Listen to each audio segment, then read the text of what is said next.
Hello दोस्तों, आपका स्वागत है हमारे YouTube चैनल किसान विचार में। आज गांव में, शहरों में तो बेरोज़गारी है ही, गांव में भी बेरोज़गारी का आलम बहुत ही ज़्यादा बढ़ गया है। क्योंकि गांव के जो लोग कहिए विदेश यानी कि अपना घर-बार छोड़कर दूसरे राज्यों में काम करते थे, जिनको पुराने ज़माने में विदेश कहा जाता था, तो वहाँ उनका काम छूट गया है और सभी लोग घर आ चुके हैं, जिससे गांव में बेरोज़गारी की समस्या बहुत बढ़ गई है। अब हमें ये सोचना है कि हम अपने गांव की आर्थिक व्यवस्था को कैसे सुचारू ढंग से पटरी पे लाएं और हम कुछ ऐसा करें जिससे हमें अपने गांव को छोड़ना ना पड़े और हम अपने गांव में रहते हुए ही आर्थिक विकास और बेरोज़गारी को दूर कर सके, उससे लड़ सके। तो मेरे द्वारा कुछ सुझाव जो है, अगर आपको पसंद आए तो मेरे YouTube चैनल पर दिए जा रहे हैं। इसे आप सुझाव आने पे लाइक करें, शेयर करें, सब्सक्राइब करें और लोगों को बढ़ाएं। मेरा विचार ये है कि अगर हम कुछ बिंदुओं पर ध्यान दें तो अपने गांव में जो संसाधन हैं या जो संसाधन हम उत्पन्न कर सकते हैं उनको ही अच्छे से वितरण करें या उसके विपणन की भागीदारी में हम लोग सहयोग करें आपसी सहभागिता के द्वारा, तो ये समस्या कोई बहुत बड़ी समस्या नहीं है। हो सकता है कि पूर्णतः बेरोजगारी का निदान ना निकले, लेकिन एक बहुत बड़े संख्या को गांव में रोज़गार ज़रूर उपलब्ध होगा, ये मेरा मानना है। जैसे जो हमारे गांव के आसपास के शहर है, जैसे शहर से 20 किलोमीटर का एरिया या 10 से 15 किलोमीटर का एरिया हम गांव का रखते हैं, तो आसानी से आवागमन की आज सुविधाएं हैं, यातायात की सुविधाएं हैं। लोग अच्छे से आधे या 1 घंटे के अंदर आ या जा सकते हैं। तो पहला जो है वो है हमारा मवेशी पालन। गांव में लोग हर कोई मवेशी रखता है, तो मवेशी हम पहले मवेशियों के दूध का संग्रह करें। संग्रह करने के लिए गांव के जो लोग दूध समितियों में दूध देते हैं, अगर शुरुआती दिनों में क्षमता नहीं है तो वहाँ दूध दे, जो कि बहुत ज़्यादा रेट अच्छा तो नहीं कहा जा सकता है, लेकिन बाद में उस दूध के विपणन के लिए अपनी एक समिति बनाएं।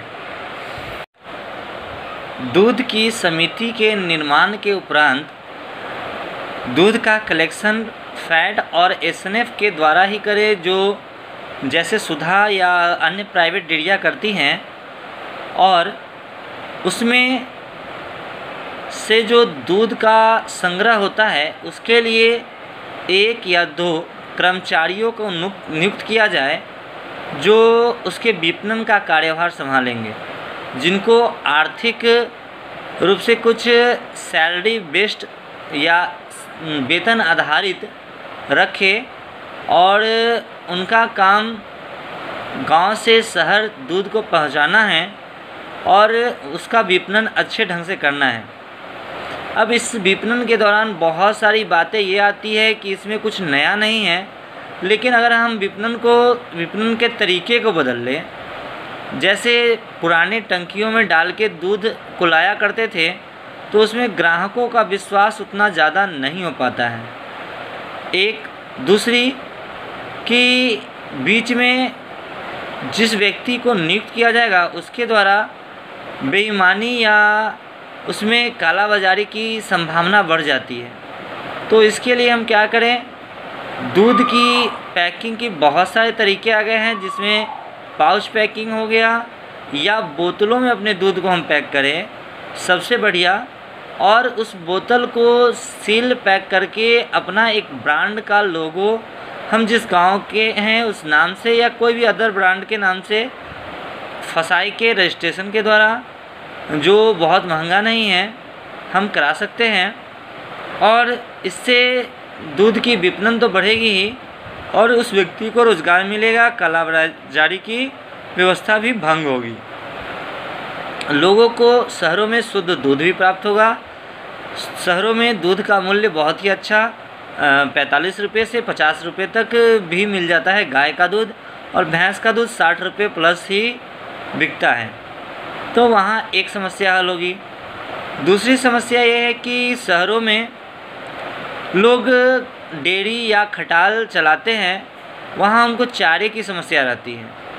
तो गांव में जो फसल है, अन्य फसलों के अलावा हम चारे की फसल की भी खेती अच्छी मात्रा में करें, और उस चारे को, हरे चारे को हम अगर प्रति किलो, जो आज चारे का भाव लगभग शहरों में 6 रुपये, 7 रुपये, 8 रुपये तक है, तो उसको हम 4 रुपये या 3 रुपये या मैक्सिमम 5 रुपये या 8 रुपये तक भी, जैसे आपके उपभोक्ता आपको मिलते हैं उस रेट पे आप उसको वितरण कर सकते हैं। तीसरा, हम लोग जो गांव में सब्जियों का उत्पादन करते हैं उसके लिए भी हम समिति का निर्माण कर सकते हैं। समितियों में सब्जी का संग्रह करें, उसके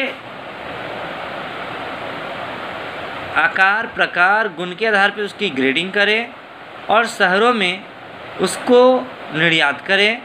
अपना एक छोटा सा आप स्टॉल भी शहर में लगा सकते हैं, हर मोहल्ले में, और उससे या 1-2 मोहल्ले से शुरुआत करके उसे बढ़ाएं। फिर धीरे धीरे अपनी ब्रांडिंग को, अपने प्रचार प्रसार को बढ़ाएं, अपने विश्वास को बढ़ाएं, और गांव की बेरोजगारी में जो बढ़ोतरी है उसको कम करने का प्रयास करें। उसके बाद हम गांव के किनारे, सड़क के किनारे बहुत सारी ऐसी ज़मीन होती है जो खाली पड़ी होती है, जिसका कोई उपयोग नहीं होता है। वहाँ पे हम फलों की खेती कर सकते हैं। सड़कों के किनारे अगर हम अमरूद, सतालू,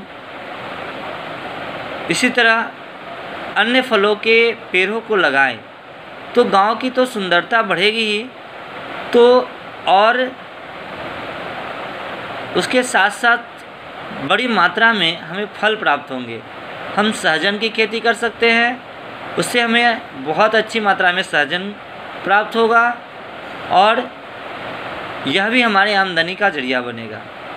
गांव में प्राप्त होने वाला गोबर हम अपने खेतों में जैविक खाद के रूप में उपयोग में ला सकते हैं, और उसके द्वारा जो अतिरिक्त गोबर हमारे गांव में बचता है उसको वर्मी कंपोस्ट में कन्वर्ट करके, बदल कर हम शहरों में बागवानी करने वाले लोगों को उपलब्ध करा सकते हैं। वह भी हमारी आमदनी का एक जरिया हो सकता है। इसके अलावा शहरों में लोग आटा, चावल या अन्य चीज़ें भी खरीद के खाते हैं, तो हम लोग गांव में जो अपना गेहूं ऐसे ही बेच देते हैं, अपनी एक समिति बनाएं, अपने उस सब्जी वाले स्टॉल से ही वहाँ आटे की, मक्के की आटे की, चने की सत्तू की या अन्य चीज़ों या उत्पादों की वितरण की व्यवस्था कर सकते हैं।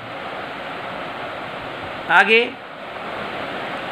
भी वीडियो में मैं बनाता रहूँगा, आपको जानकारी देता रहूँगा। जैसे जैसे आप लोगों को वीडियो पसंद आता है, आप इसे लाइक करें, शेयर करें, सब्सक्राइब करें और अपने अपने विचार प्रकट करें।